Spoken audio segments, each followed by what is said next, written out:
মুসলমানের ছেলেরা পূজা মণ্ডপে পাহারা দেয়, এটা কি ঠিক?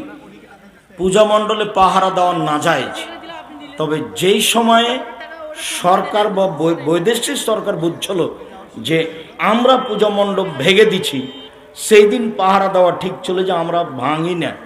আল্লাহ নবী বলেছেন, তোমরা দেবদেবী সরস্বতী ভগবতীকে গালি দিও না, নইলে পাল্টা তারা তোমাদের আল্লাহকে গালি দিবে।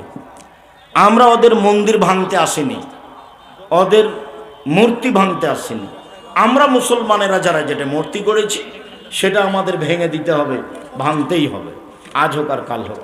তোমরা সেই তারিখে যা করেছো এটা মুসলমানের চরিত্র চিরদিন। এটাই মোহাম্মদ সাল্লাল্লাহু আলাইহি সাল্লামের চরিত্র, এটাই ইব্রাহিম আলাইহিস সালামের চরিত্র। মুসলমান যত ছবি মূর্তি করেছে তা সময়ের গতিতে মুসলমান ভেঙে দিবে, একবার গুঁড়ে দিবে, উঁচু কবর ভেঙে দিবে মুসলমান। যদি তুমি না পারো, তোমার ছেলে যদি না পারে, তার ছেলে যদি না পারে, যেদিন ঈসা আলাইহিস সালাম আসবেন সেদিন এদেশে কোনো উঁচু কবর থাকবে না, ইরাকে থাকবে না, ইরানে থাকবে না, সবকে ভেঙে একবার সমান করে দিবেন। সেদিন থাকবে না কোনো উঁচু কবর, থাকবে না কোনো মূর্তি, থাকবে না কোনো শুকুর, সব শুকুর মেরে ফেলবেন, কোনো শুকুর থাকবে না, থাকবে না কোনো ক্রস চিহ্ন, কুরুশ, ঈসা আলাইহিস সালামকে সলি দেওয়ার, সব ভেঙে দেবেন।